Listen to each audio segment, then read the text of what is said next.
সাজ্জাদের বার্থডের দিনই কিন্তু আমরা চলে গিয়েছিলাম কক্সবাজার। আর আমরা অনেক সকাল সকালই এয়ারপোর্টে চলে গিয়েছিলাম, কারণ আমাদের ফ্লাইট ছিল 7:20 তো আমরা 6টার মধ্যেই কিন্তু এয়ারপোর্টে পৌঁছে গিয়েছিলাম। আর ঘুমিয়েছিলাম অনেক রাতে, যেহেতু বার্থডে কেক কেটেছি রাতে 1টার সময় ঘুমিয়ে আমরা কিন্তু আবার 5টার সময় উঠে গিয়েছি। আর ব্রেকফাস্ট না করেই কিন্তু আম্মারা বের হয়ে গিয়েছে। আমি অবশ্য খেয়ে নিয়েছি, বার্থডে কেক বেশ কিছু খেয়ে নিয়েছি আসার সময় বাসা থেকে, কারণ আমি বাসা থেকে বের হওয়ার সময় কিছু না কিছু সবসময়ই খেয়ে বের হই। তো এখানে দেখেন আমরা এয়ারপোর্টে আসার পর কিন্তু চা, তারপরে সিঙ্গারা খেয়ে নিয়েছিলাম। তারপরে এখানে ওরা আমাদেরকে ওদের শাটল করে নিয়ে গিয়েছিল প্লেনের কাছাকাছি। আর আমরা এবার গিয়েছিলাম এয়ার এশিয়াতে। এয়ার এশিয়া কিন্তু ভালোই, খারাপ না। এটা ফার্স্ট টাইম ছিল এয়ার এশিয়াতে, তো জার্নিটা খারাপ ছিল না। আর এটা কিন্তু নামিরার লাইফের ফার্স্ট ফ্লাইট, ডোমেস্টিক ফ্লাইট হলেও।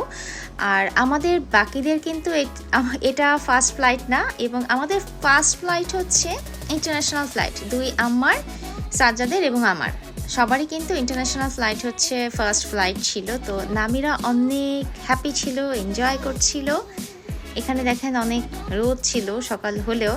আর এই ভিডিওটা কিন্তু আমি আগে শেয়ার করেছি, আপনাদের সুবিধার্থে আমি কিন্তু আবারও এটা লিঙ্কটা এই ভিডিওর সাথে দিয়ে দিব।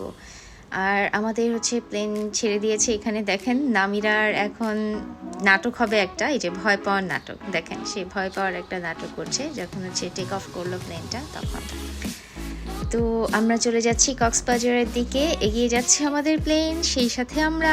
আর কিছুক্ষণের মধ্যেই কিন্তু আমাদেরকে ব্রেকফাস্ট সার্ভ করেছিল। ব্রেকফাস্টটা মন্দ না, একটা স্যান্ডউইচ দিয়েছিল, একটা পানি দিয়েছিল, আর একটা মনে হয় ম্যাঙ্গো বার দিয়েছিল।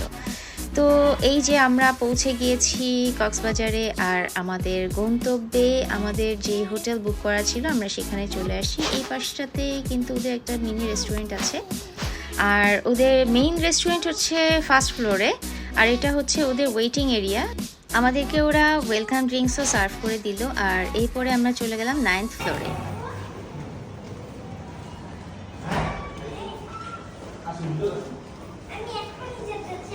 এখনো যেতে চাও? আচ্ছা, আমারও লোভ লাগছে। তাই? আমারও লোভ লাগছে, আমি এখনই যেতে চাই। যাবো। না, এখনই যাবো। ওয়াও। না, আমার লোভ লাগছে, আমি এখনই যাবো। লোভ লাগছে। যেহেতু আমরা খুব সকালই কক্সবাজার পৌঁছে গিয়েছিলাম, তো সেই মুহূর্তে ওদের একটা রুম খালি ছিল আমাদের বুক করা রুম দুটোর মধ্য থেকে। তো আমাদেরকে ওই রুমে রেখে আমরা পরবর্তীতে কিছুক্ষণ রেস্ট নিয়ে নেই। আর ওদের যখন আরেকটা রুম খালি হয় তখন ওরা আমাদেরকে ইনফর্ম করে। আর এটা আমাদের রুমটা। আমাদের রুম ট্যুরটা আমি আপনাদেরকে একটু দেখাবো। সেম রুমই আমাদের, যেরকম 9th ফ্লোরে আমাদেরটাও 7th ফ্লোরে একদম সেম। তবে আমাদের রুম থেকে ভিউটা আরও বেশি সুন্দর লাগে, কারণ এটা তো আরেকটু উপরে, আর একটু উপর থেকে আরও বেশি সুন্দর লাগে। তো চলেন আপনাদেরকে আমাদের রুমটা দেখাই। এই আমাদের বেড, আর এই যে চলে যাচ্ছি, সমুদ্র দেখা যাচ্ছে, দেখছেন কত যে সুন্দর লাগে। এটা কিন্তু বেড থেকেই সমুদ্রটাকে দেখা যায়, এবং রাতে যদি এই গ্লাস ডোরটা খুলে রাখা হয় এত সুন্দর একটা বাতাস, এবং এত সুন্দর লাগে এই শব্দটা সমুদ্রের, অস্থির। আর এই যে পাশে বাঁদিকে দেখতে পাচ্ছেন হোটেল রামাদা, ওইখানে আমরা সি ভিউ রুম পাইনি বলে আমাদের এই রুমটা এই হোটেলে বুক করা, কারণ এখান থেকে কিন্তু সি ভিউটা এত চমৎকার দেখা যাবে। এইটা কিন্তু আসলে আমি আগে ভাবি নাই।